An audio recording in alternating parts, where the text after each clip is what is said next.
Assalamualaikum warahmatullahi wabarakatuh. Perkenalkan, nama saya Zelika Noftalia dengan NIM C1A021074 dari Prodi Ekonomi Pembangunan Universitas Jambi. Di sini saya akan menjelaskan mengenai data panel, di mana merupakan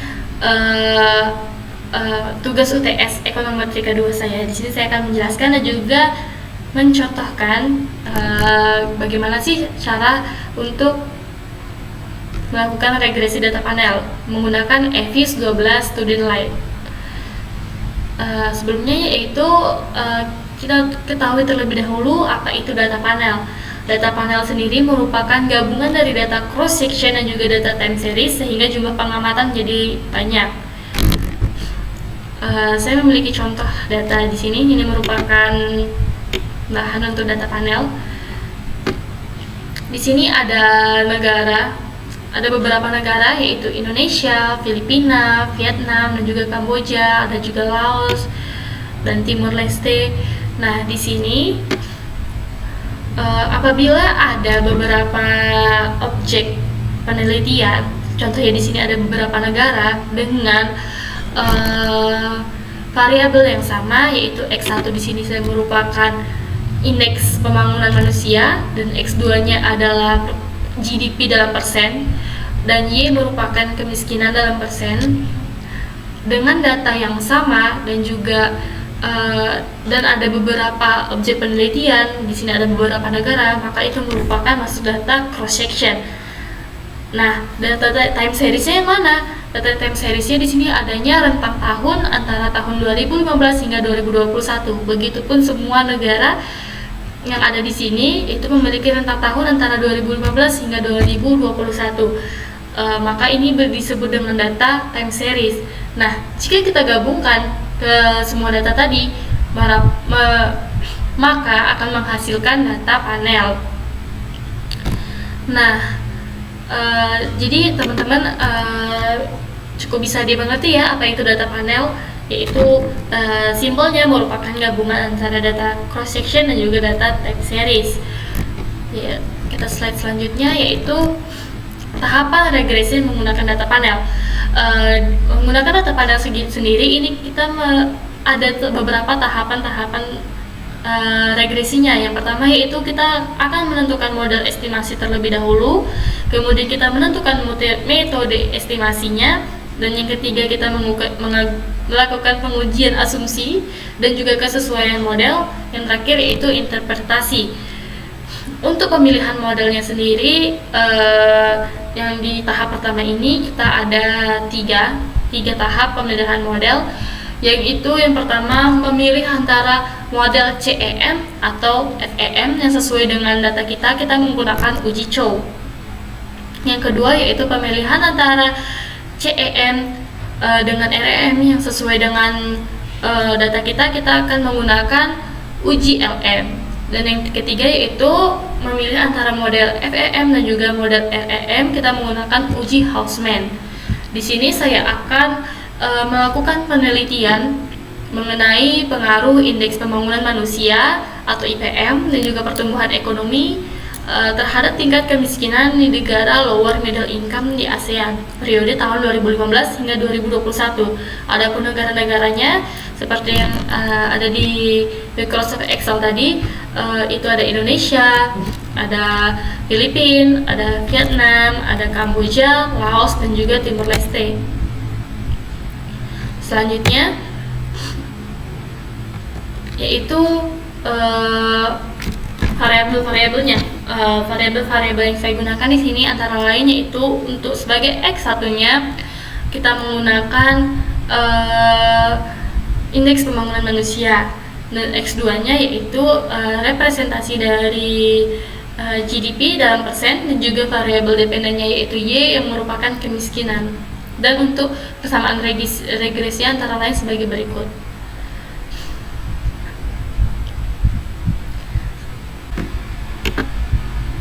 Uji pemilihan model. Nah, yang pertama kali kita lakukan adalah uji Chow. Kita pergi ke EVIS. Pada layar ini kita klik File, New, work file. Selanjutnya kita pilih balance panel. Start date-nya tadi dari 2015 hingga 2021 dengan number of cross sectionnya ada 6 negara. Nah, selanjutnya kita pilih quick empty group untuk memasukkan data-datanya.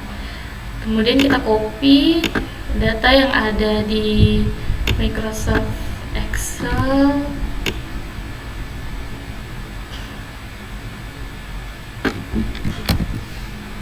Kita copy, kemudian kita paste. Sorry.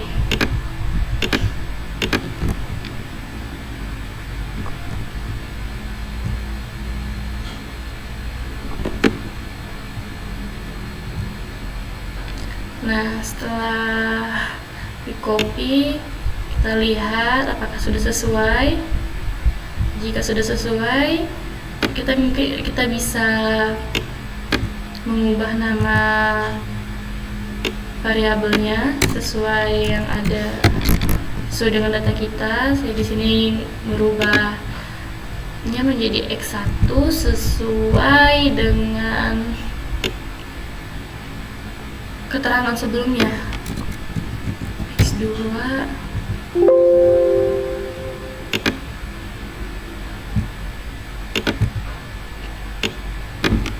Oke, ini X3.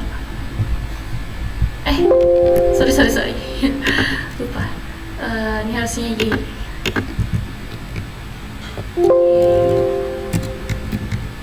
Oke. Kalau udah sesuai, kita close terlebih dahulu aja.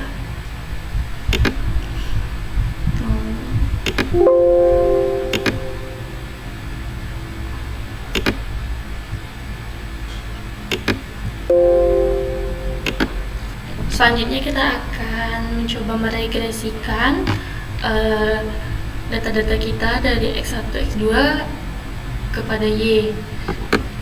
Pertama kita select, terus kita open as equation. Di sini kita ubah posisinya Y dan C nya menjadi di depan. Y spasi C. Untuk panel optionnya sendiri di sini defaultnya kita none. Ini berarti common effect model atau CEM. Di sini ada non, fix dan juga random. Kalau fix itu berarti FEM dan juga random berarti REM. Di sini sebagai defaultnya kita ada non. Kita oke terlebih dahulu.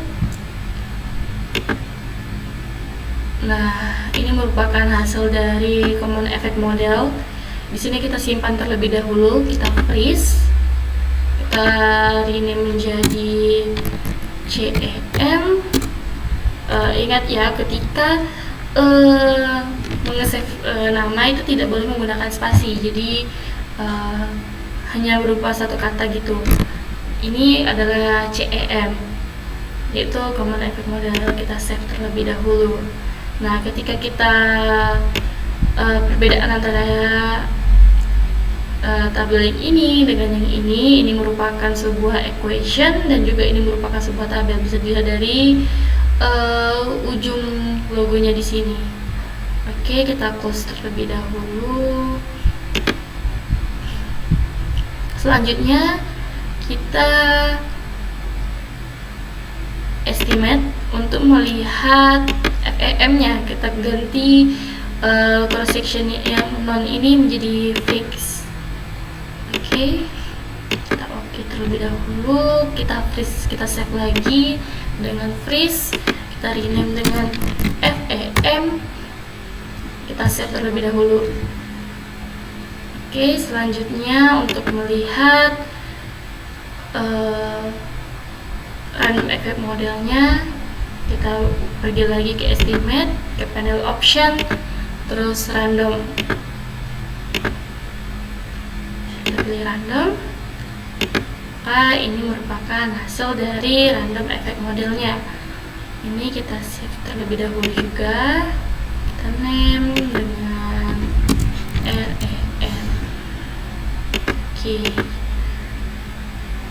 Melakukan uji pemilihan model, yaitu ada uji Chow, di mana di sini uji Chow digunakan untuk menentukan antara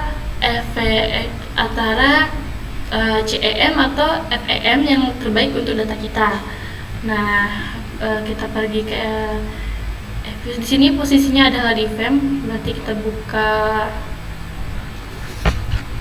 data kita tadi, EPIS kita.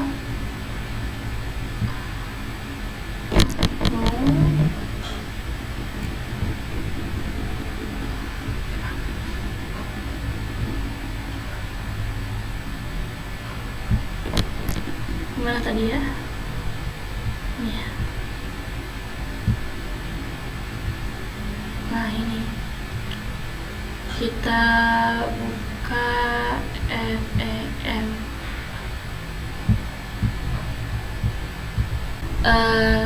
Kita pastikan sebelumnya bahwa ini adalah posisinya ada di FEM, karena kita pastikan untuk uji Chow sendiri posisi kita ada di file FEM yang tadi. Kemudian kita view untuk melihat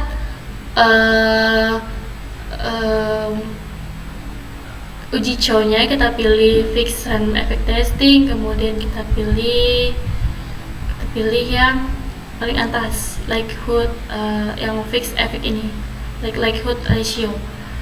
Nah, bisa dilihat di sini, ini merupakan hasil dari uji Chow yang telah kita lakukan. Berdasarkan ketentuan yang telah diberikan, yaitu jika nilai probabilitas P atau P untuk cross section F, jika nilai P lebih dari 0,05, maka model yang terpilih adalah common effect model. Tetapi jika kecil daripada 0,05, maka model yang dipilih adalah fixed effect model.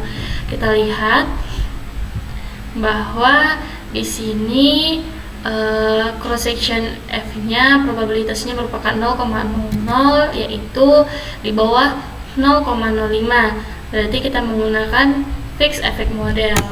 Sebelumnya kita copy terlebih dahulu, kemudian kita pindahkan ke sini. Ini mungkin bisa diperkecil, kita tempel.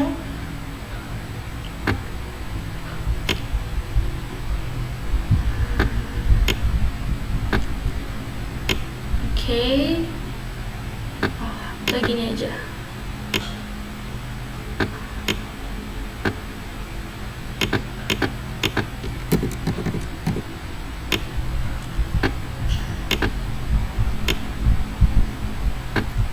Nah, sesuai dengan ketentuan yang telah diberikan, maka kita pilih di sini fix effect model. Kita tandai terlebih dahulu.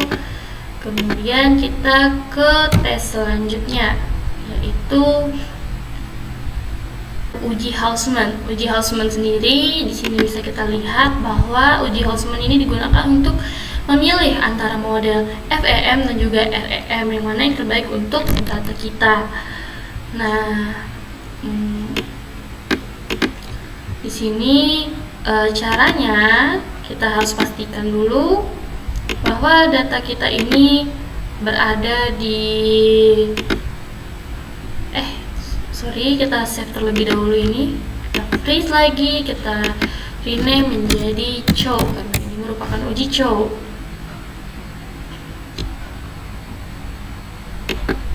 Bukan ini, sorry. View. Nah, ini kita rename menjadi uji Chow. Selanjutnya yaitu kita pastikan lagi ini berada di mana tadi? Kita lihat lagi posisi REM. Berarti kalau posisinya REM, kita estimate terlebih dahulu. Kita pastikan berada di REM, yaitu random. Oke, kemudian untuk melihat uji Hausman-nya, kita bisa pergi ke fixed random effect testing. terus kita pilih yang Hausman test. Nah, ini merupakan hasil dari uji Hausman yang telah kita lakukan. Di sini probabilitasnya yaitu sebesar 0,23, dan dimana jika ketentuannya yaitu jika nilai P lebih besar daripada 0,05 maka model yang terpilih adalah random effect model. Tetapi jika P kecil daripada 0,05 maka model yang dipilih adalah fixed effect model. Kita lihat yaitu 0,23 yang mana itu lebih besar daripada 0,5. Berarti yang kita pilih adalah random effect model. Kita copy terlebih dahulu, kita pindahkan ke sini.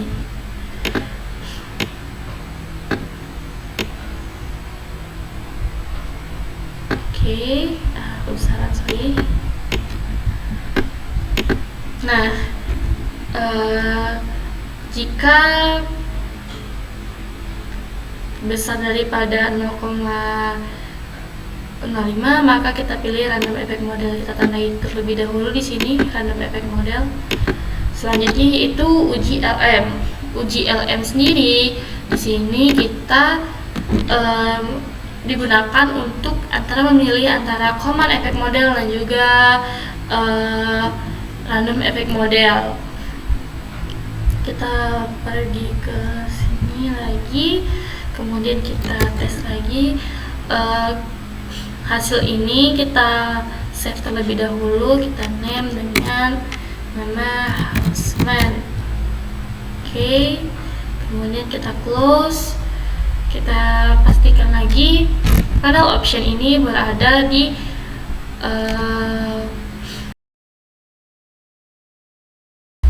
panel optionnya berada di none atau CEM.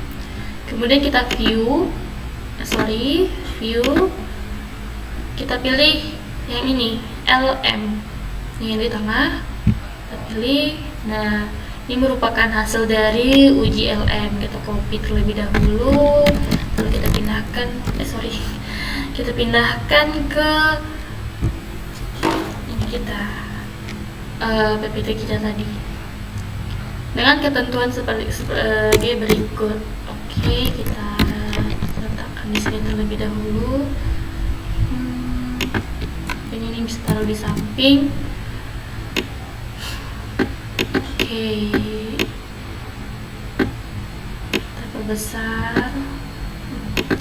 Nah, dengan ketentuannya yaitu jika nilai P besar daripada 0,05 maka model yang terpilih adalah common effect model. Tetapi jika P lebih kecil daripada 0,05 maka model yang dipilih adalah random effect model. Jika kita lihat di sini, kita dapat melihat hasilnya yaitu ini 0,0000. Maka ini merupakan kecil daripada 0,05. Kita akan memilih random effect model. Nah, selanjutnya kita akan mengisi matriks pemilihan model. Setelah kita lakukan uji-uji yang di atas, kita akan tandai di sini. Kita uji co-nya yaitu fixed effect model. Uji co-nya fixed effect model. Uji Hausman-nya random effect model. Juga uji LM-nya random effect model. Untuk keterangannya sendiri ini kita tuliskan FEM sesuai yang telah dicentang, REM dan juga ini REM. Oke. Dari ketiga uji ini maka pemenangnya yaitu adalah random effect model. Maka kita akan menggunakan random effect model ini sebagai model penelitian kita kali ini. Nah, untuk uji asumsinya di sini ada beberapa persyaratan, dimana kalau kita memilih RM berarti kita akan melakukan uji normalitas dan uji multikoliniaritas saja. Untuk uji heteroskedasitasnya tidak kita lakukan, karena itu kita lakukannya jika kita memilih metode FEM atau CEM, dan autokorelasinya tidak perlu kita lakukan. Selanjutnya yaitu kita melakukan uji normalitas.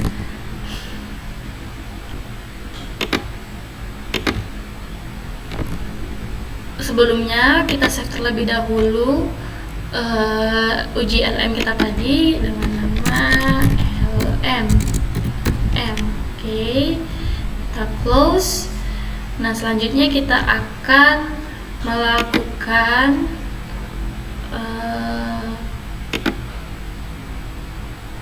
uji asumsi.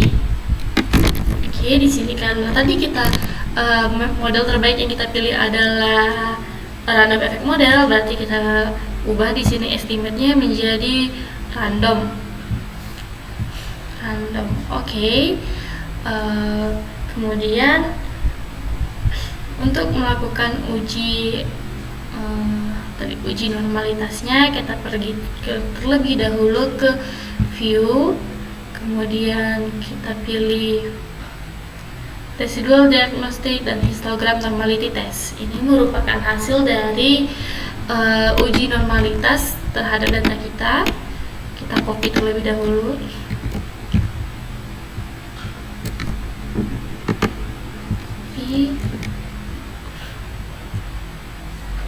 Di sini dijelaskan bahwa uji normalitas ini berdistribusi normal jika kita probabilitasnya lebih daripada 0,05.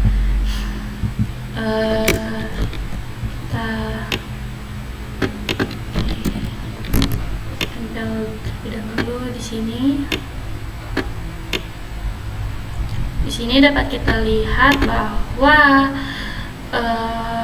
probabilitasnya di sini 0,05 sekian.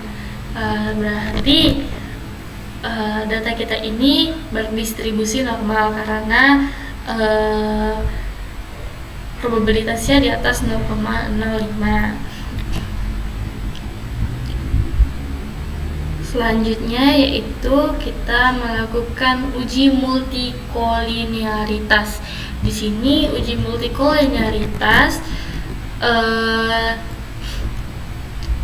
jika korelasinya kecil daripada 0,9 maka tidak terjadi multikoliniaritas, dan data yang bagus itu atau hasil yang bagus itu merupakan yang tidak terjadi multikoliniaritas. Jadi lebih bagus jika korelasinya kecil daripada 0,9.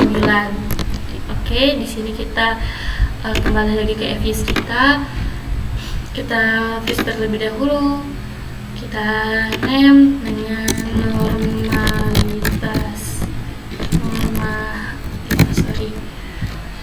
Uji multikoliniaritas ini digunakan untuk melihat apakah antara variabel independen memiliki korelasi. Sebelumnya kita save terlebih dahulu equation kita, tinggal name aja. Oke. Jika simbol di ujung sini sama dengan berarti itu merupakan equation, dan juga jika tabel itu berarti tabel. Uji multikoliniaritas digunakan untuk mengetahui apakah antara variabel independen ini saling berkorelasi. Di sini kita select terlebih dahulu x1, x2, kemudian kita pilih option, quick. Kita lihat grup statistik dan correlation. Di sini benar variabelnya itu x1 dan juga x2. Kita pilih. Nah, ini merupakan hasil dari uji multikoliniaritas, di mana dengan ketentuan jika korelasi kecil daripada 0,9 maka tidak terjadi multikoliniaritas. Di sini korelasinya yaitu berada di angka min 0,108021. Berarti data kita ini tidak terjadi multikoliniaritas, yang berarti data kita saling berkorelasi. Oke, kita pindah terlebih dahulu di sini.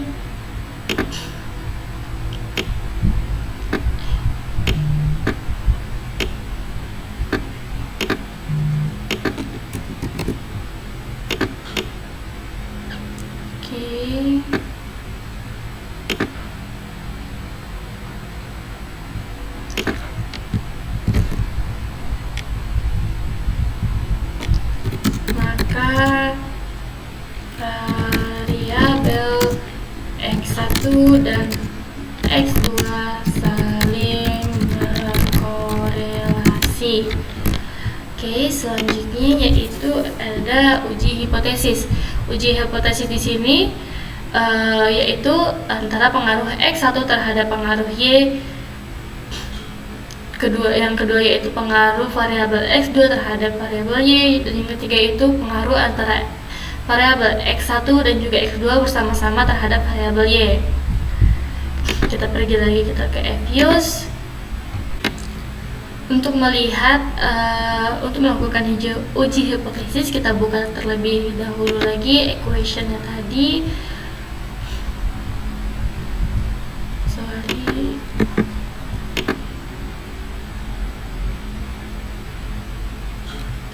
Laptopnya lagi loading. Ya. Nah, ini kita pastikan terlebih dahulu ini posisinya ada di random atau RAM. Ini sudah ada di random, kemudian kita copy terlebih dahulu hasilnya.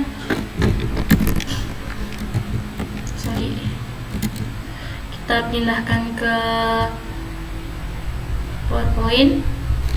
Oke, kita paste, kita besarkan agar terlihat. Oke, di sini kita akan melihat pengaruh antara X1 terhadap Y, pengaruh X2 terhadap Y, dan juga pengaruh X1 dan X2 terhadap Y. Nah, untuk pengaruh X1 terhadap Y sendiri bisa kita lihat di sini probabilitasnya yaitu 0,01, di mana ini kecil daripada 0,05, berarti X1 berpengaruh terhadap Y karena probabilitas lebih kecil daripada lebih kecil daripada 0,05.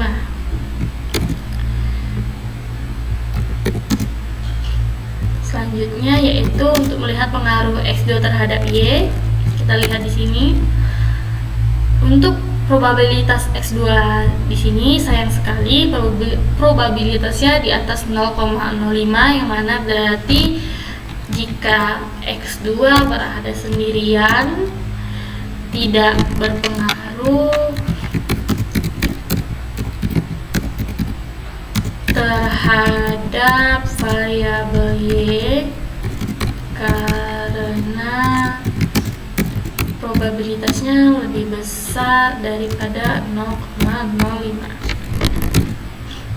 Selanjutnya yaitu untuk melihat pengaruh X1 dan juga X2 secara bersama-sama terhadap variabel Y. Kita bisa lihat di sini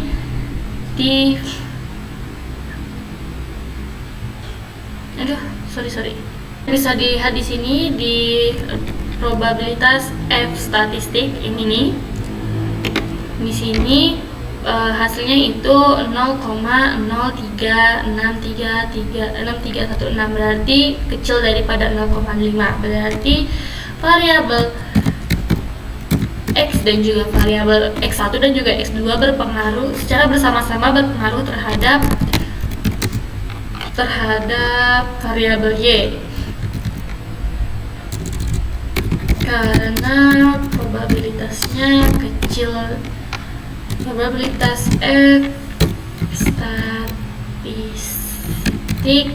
lebih kecil daripada 0,05. Selanjutnya kita akan melihat koefisien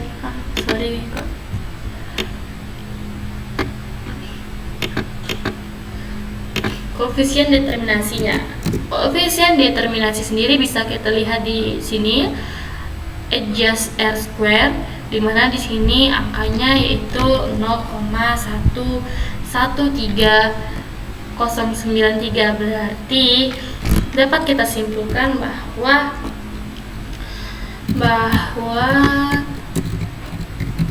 variabel X1 dan juga X2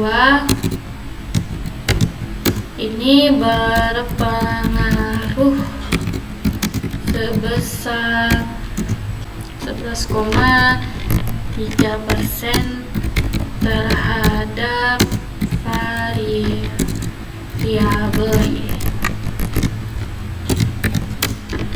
Oke teman-teman, segitu itu tadi merupakan cara atau tutorial regresi data panel. Sebelumnya saya ingin meminta maaf apabila masih banyak kekurangan, dan juga semoga ini bermanfaat bagi teman-teman semua. Terima kasih. Assalamualaikum warahmatullahi wabarakatuh.